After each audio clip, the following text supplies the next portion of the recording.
and welcome to another episode of Volunteers in Action. My name is Kathleen Gannot, and I am with the GFWC Marlborough Junior Women's Club. I have some friends with me this evening. One of my co-chairs is... Hi, I'm Vicki Levine. And we have some great guests from the Marlborough Lions Club. I'm Randy Scott. And I'm Mark Gibbs.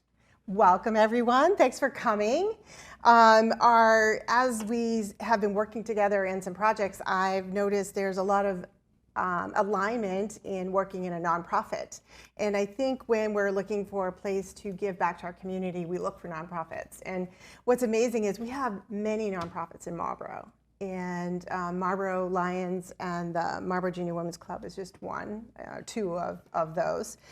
So tonight I kind of wanted to open the discussion up, giving the viewers a little bit of history about who you are, how the Marlborough Lions came about, what's your history, how long have you been here, and then we'll do the same with the Marlborough Junior Women's, and then we'll look at the similarities and the differences, and we have lots to talk about. So Randy or Mark, does one of you want to talk about the history of the Marlborough Lions? So Randy, you can go ahead and talk about the history. You've been here the longest. The Marlborough Lions was chartered in 1950, I think, 51. So we've been around for a while in Marlborough. The organization itself started in 1917. Wow. So there's 1.4 million people roughly in worldwide. That's crazy. Yep. One of the focuses of what we do is towards curing, preventing blindness, those that are curable and preventable.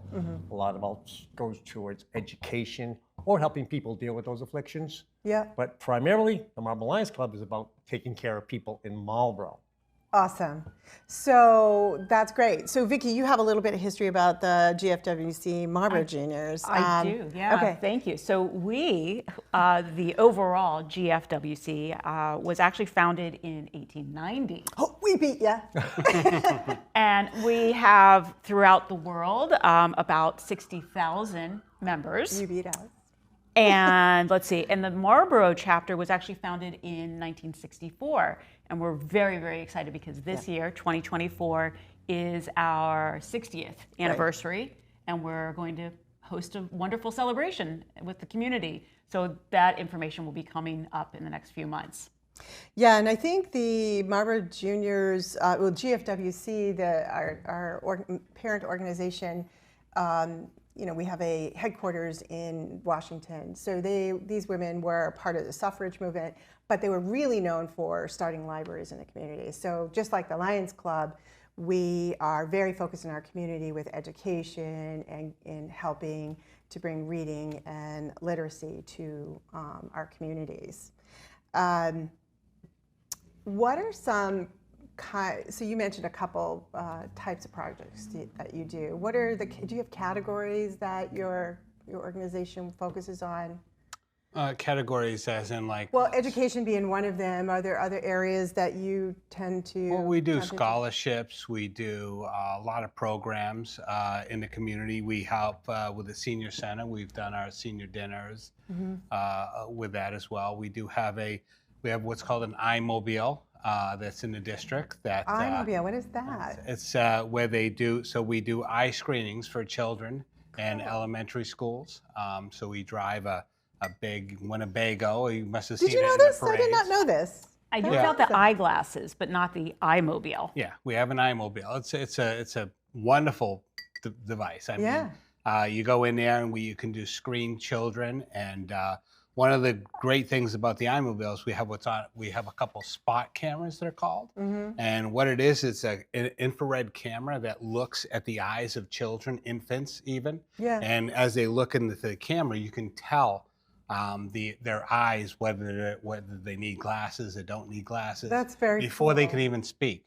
Yeah. So that it's amazing. That is very cool. Yeah. And do you help support if a family needs glasses and they can't afford it? We do, yes. We have a committee for that as well. So they contact the Marlborough Lions and they fill out a form, and then we have an investigation to make sure that they can't afford it and stuff, and then we send them to somewhere to get glasses and so on. I'm curious, how many members are in your local chapter?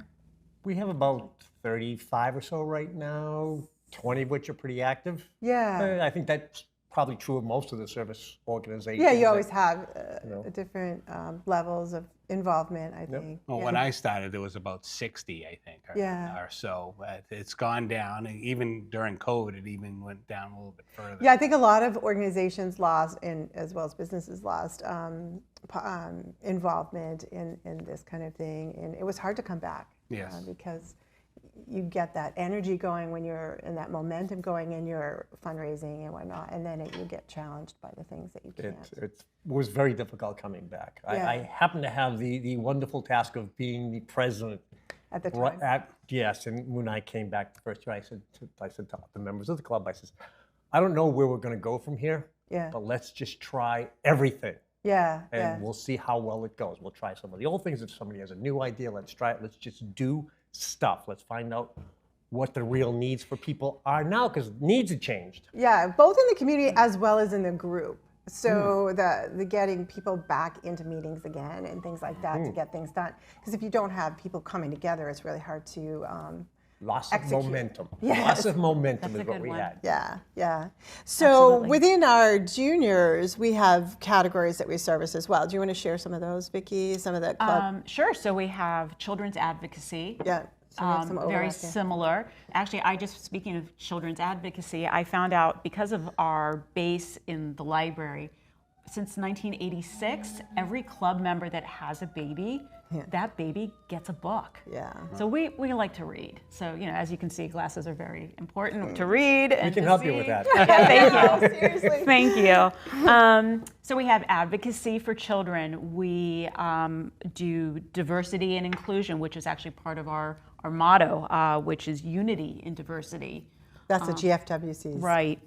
motto. Other committees, we have an arts committee. We have a PR committee, actually, which is very exciting. Communications and public relations came out of COVID. We found we really needed to find another way to get our voice heard, which is really how the Volunteers in Action Roundtable came about. And that came about because of conversations with the Lions Club and how can we bring our nonprofits together. So lots of great things came out of COVID with respect to getting back into the community, I think, for us. What else do we have? We have education, and now I'm We pulling a have blank. government advocacy. Yeah. We do a lot within the political scene in Marlborough, which is always very exciting. Trying to think what else we do. I mean, we have a lot of really wonderful events. Home life and women's health, Right? being a women's organization, and we get involved in that as well. Let's move on to projects. So how do you decide whether or not you want to do a project? That's a good question. I mean, we do have a board that we sit at, and there's a lot of projects that come to the board, and we think about doing them or not doing them, or depends. We always want to do help. We always want to do what's right in the community, so we try to do the best we can there. We do have a lot of projects that we do now. Like annually, it's funny because we get known for one or two projects, but you end up doing a lot. Right. Yeah, you have your signature projects, Right. and then you have all the other stuff, which is really more than that one or two signature projects. Right. Oh, we have stuff that come up during the year too. Remember that one year that we had to raise money for a family that lost their home in a fire? Yeah. Those kind of, and I'd like to address that for a minute, because I think that's important, because there was a family, they live in town, there was an accident, they were on vacation, I believe, father passed away, one of the children passed away. One of my friends came into the cafe, and we were talking about it, and we said, these people could use some help. Why don't we do something? Yeah. And so we did, and because I have the cafe, and there were a lot of people. You're a hotspot. You get to hear what's happening. I get to hear what's going on, and that is so key, because you know what some of the needs are. Right. And within 3 days, we decided, and when I say we, I'll get into that in a second, to put on a road race. Because at the Lions Club, we used to put on races all the time. Right. Triathlons was our big thing for years and years. So one of my friends, Bill Fisk, he did this for a living, and we decided to put on a road race to raise money for them. There again, with 30 or 40 people, how much can you do? But these people were involved in the Immaculate Conception Church. Next thing we knew, we've got all of these groups coming in to help us. Yeah. And in 6 weeks, I think we raised like $9,600. Yep. In 6 weeks. Quickly, yeah. And there wasn't any heavy lifting from anybody in particular. But what it was there was a lot of people that wanted to help. Yeah. A lot of them didn't belong to an organization, but when they heard there was a need, they came in and they helped out. And the church was just phenomenal. We had more volunteers than you could ever believe. And if they didn't volunteer, they participated or they made a donation. It was just amazing. But one of the things that happened from that was different groups had access to people who wanted to help and didn't know how to. Yeah. So And that's a us. great point. So I do believe that is about your level of influence is how things happen in communities. And when people can come together, you can make such a much larger impact. And it's funny what you said, people just want to help. That's what volunteerism is. It's really just wanting to help. And when you join a group like one of ours, you're just a little more organized in your approach to doing it. I know we do about, we don't really keep track, but I know we submit reports every year to our state, and then internationally they submit those reports. And we submit about 40 plus reports in the different categories, probably 4 or 5 in each one. And then they run awards for, most creative or most money raised and things like that. But I think we do more than 50 plus projects a year. In our chapter, there's always something going on. There's always, and it starts with just scholarship money, and then it could be something we're just doing a quick Easter basket run, or we're running a fundraiser. The big stuff. What has been one of your club's favorite projects? If you had to pick a favorite project. Well, our biggest project is the father-daughter dance that we've done every year. Love that. That's probably what I know the Lions for, is the father-daughter dance. So we've done that for many years. We have another one coming up here in March or April timeframe. This is going to be a new one because we're going to have it at the Good Now School this year. Awesome. So we're moving from so we went from the high school for many years to the cafeteria. Then we went to the Best Western for a few years, but then it was tough getting the schedule that we wanted over there. We didn't. They gave us time frames where the kids weren't gone, too. and it's very costly. Yeah. And it's And, more and homey. they gave I us a think. break. I mean, Yeah. not to say that they charged us an arm and a leg, but school's cheaper. Yeah, when you can, and that's right. We're nonprofits. Right? It's not like we make money. Right. We make money and give it away. Right. That's what nonprofits. So that's our biggest thing right now. So we're in that. I mean, for years and years with Bill Fix in the club, we've done those races, 4 or 5 races a year. That brought in, $10,000 a race, I think. Did you guys used to do the bed race too? We still do. We still do. Love that thing. That's another fun thing. And then the amazing race when you did that year. We did that about 6 times. Yeah, I love that. That was so clever. The bed race has a lot of history. Years ago, when we first started the bed race, they used to make up the beds and dress them all up. And I then remember that. Yeah. They used to ride on the bed. Right. And then it got too dangerous, I guess. That was actually not even a Lions Club project to start. I think that was Easter Seals. There was a woman, Sue Finn. Yeah. They ran Robin's Roost Bar down the end of the street, kind of in the area where Jake's is. Yeah. And that was her thing. It was her race. She asked the Lions Club way back in the 50s or 60s, whenever they started that, if they would produce it for her. Yeah. The Lions got nothing out of it.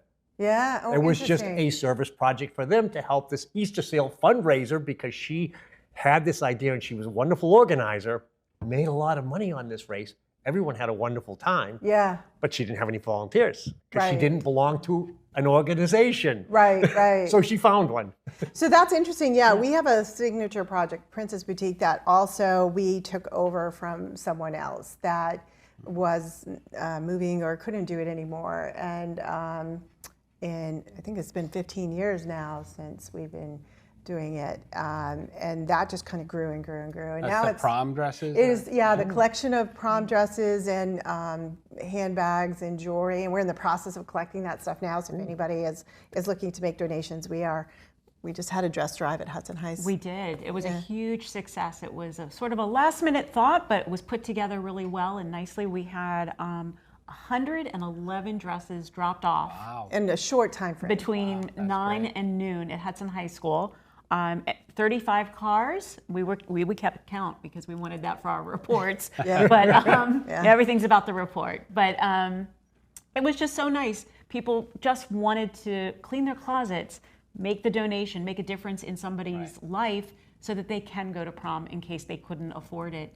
It's I think we have between 200 and 250, somewhere in there. Every year it's a little different. Local area schools will bus in girls that otherwise might not go to the prom because they just can't afford to.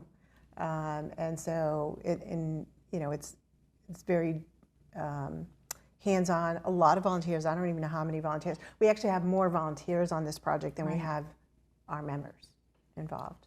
That's not uncommon, I think. Yeah. It's just one day to make a difference. That reminds me of the father-daughter dance where we had a police officer that had a child who didn't have a home and stuff. Yeah. And he brought her to the father-daughter dance. Yeah. And he did it for like 10 years.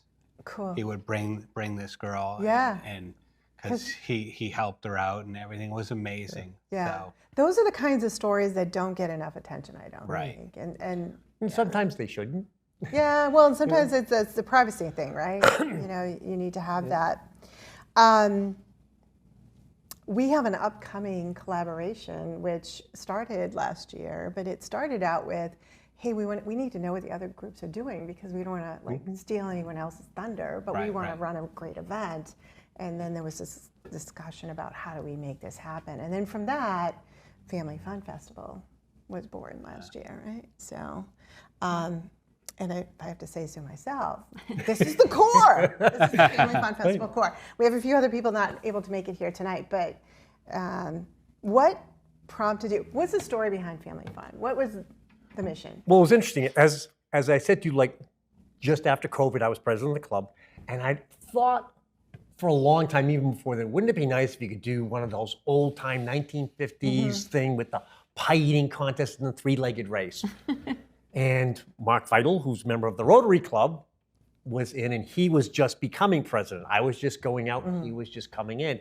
And he was saying he wanted to do some kind of a thing like the old festival, 78, 79, that Marlborough used to do. And we got to talking, and we said, well, we're not big enough to do that by ourselves, and they're not big enough to do it. And so then we just started making phone calls, and you guys jumped in, all in. I mean, there's the organization for Family Fun Festival right there. Well, Advocates for Children, right? That's one of our committees that it's all about bringing families together and helping something nice for people that's free or inexpensive, depending on what you want to do. Right. Our Labor Day parade every year gets so much attention, and yet it's great to watch the parade, and that's well organized. And I know years ago they used to do like a festival after that. So that, I think the mayor this year is trying to do something else. I was talking the other day, and I think he's planning on reviving the Labor Day festival. That's good. Like make it a so three-day event. Maybe we started something, because I know Christian was at the Family Fun Festival last year, and I think he enjoyed himself.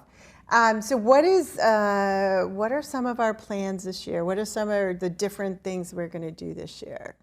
Sure. Well, I guess first and foremost, we should talk about when it is so that everybody can put it on their calendar. That'll be up on the screen. Okay, yes. But if you want to get your calendars out, it's Sunday, May the 5th from 11 a.m. to 3 p.m. at Ward Park. We're really excited. I think this year is going to be bigger and better than last year. We've got musicians that are lined up. We have more activities for the families. This year we're going to try food trucks.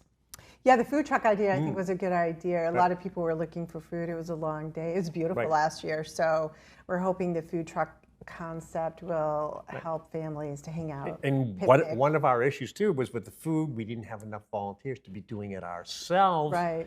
And hence this conversation here, and maybe somebody watching us would say, hey, I'll give you guys a hand. You need a couple hours that day? Yeah, volunteers are always welcome. Yeah, absolutely. Yeah, and it's fun. So there's lots of planning already happening. The wheels are definitely in motion, and it's really neat for me as somebody who didn't grow up in this area. to see all of these organizations come together. There's not one that needs to be bigger than the other. We really work as like a family, hence the name Family Fun Festival.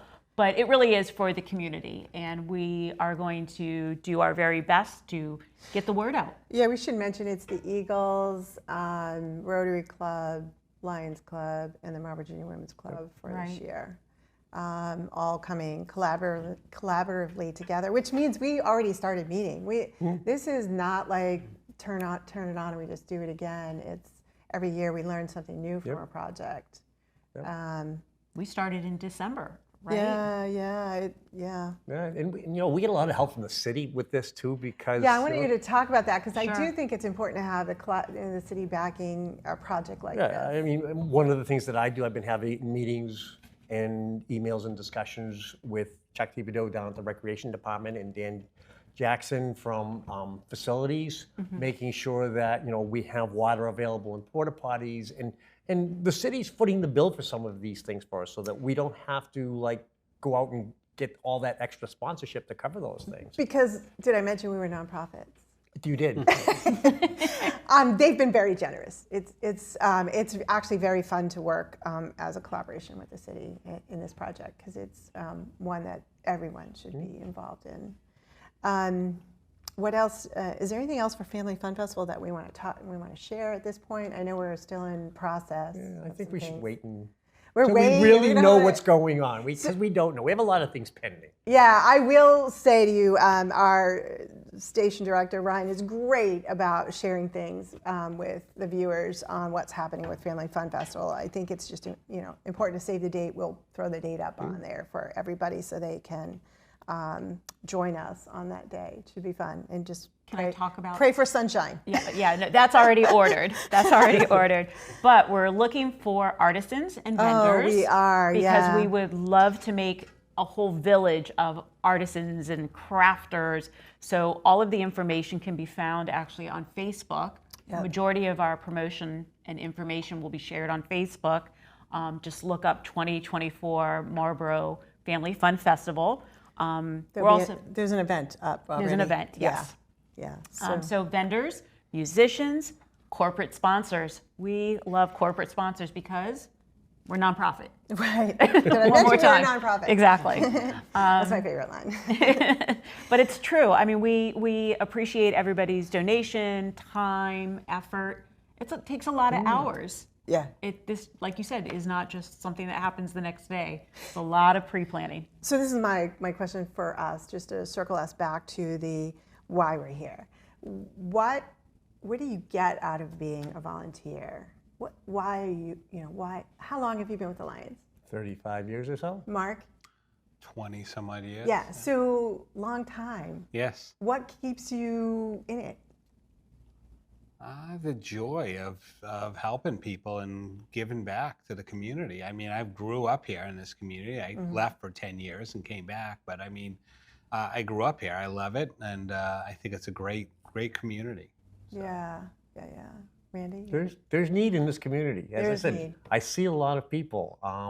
We see a lot of elderly people. We see a lot of people that don't necessarily have a lot of money. We can tell they come in, they're looking for stuff. When the Lions Club does things, you tend to see who's coming to those events, looking for some kind of a break with something, and it opens that door for what might need to be done. Mark, in the spring and the fall, runs this thing called Couch to 5K. It's not something you would think of as a community service project, but that's exactly what it is. There will be this spring, 40, 50, 60 people sign up for your event? Well, I get 100 sign up. So there'll be 100 this spring. Yeah. There'll be 100 people that sign up that don't run. Right. And for 10 weeks, Mark's going to go out there 5 days a week. Yeah. And help them become a little bit fitter, a little bit healthier. Yeah, and that's so needed in today's world. That is something that the juniors could collaborate with you on. We have walkers too, so we have people that come out and walk. Yeah. It's really about going there and doing this stuff. Right. We have one member that has been talking about doing a symbiotic program with that, having to do with diet and healthier eating, and something that's achievable for the average person. This is an achievable goal. People go, Right. I cannot run 3 miles.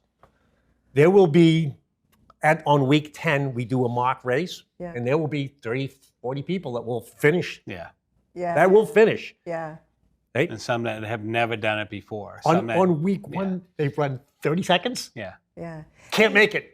Hey, here's an idea. So we did a women's health fair a couple of years in a row, and it was about that diet and your relationship with food and how do we. So, and we've met some great collaborators through that. But these are through these conversations. This is where we find ways to collaborate on projects and for a greater good, for in a larger way, much more impactful way. And for Lions, this actually comes full circle to like our general thing with vision, because we keep people healthier, get them a little more exercise, a little better diet.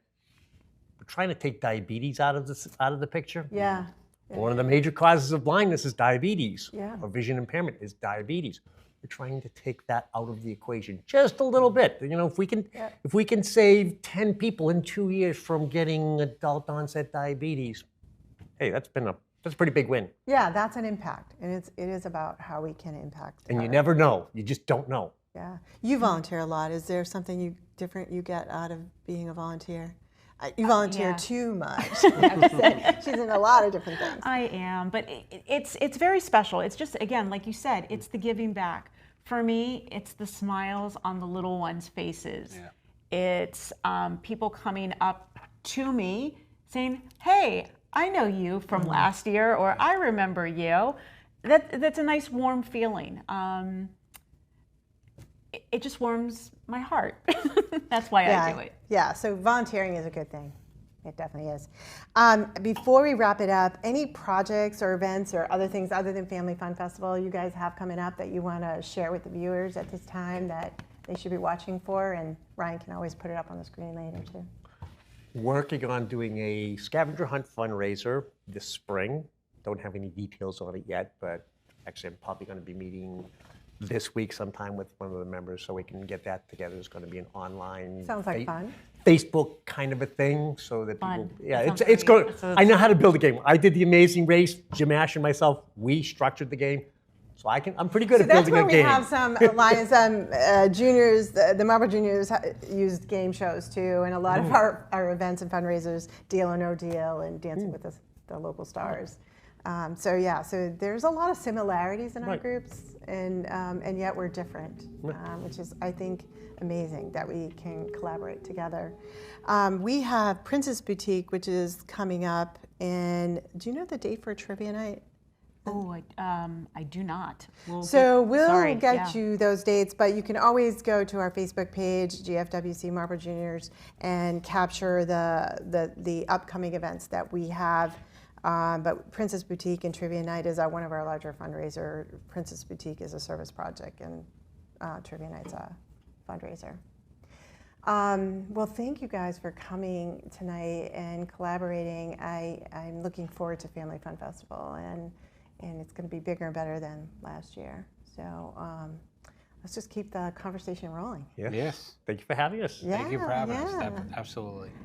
That's all for us tonight with Volunteers in Actions. I always have to look at the name of the show. That's so bad. Thank you so much for coming and listening. And if you are looking to volunteer, the Marlborough Lions would love to have you, as well as the Marlborough Junior Women's Club. Until later, we're signing off.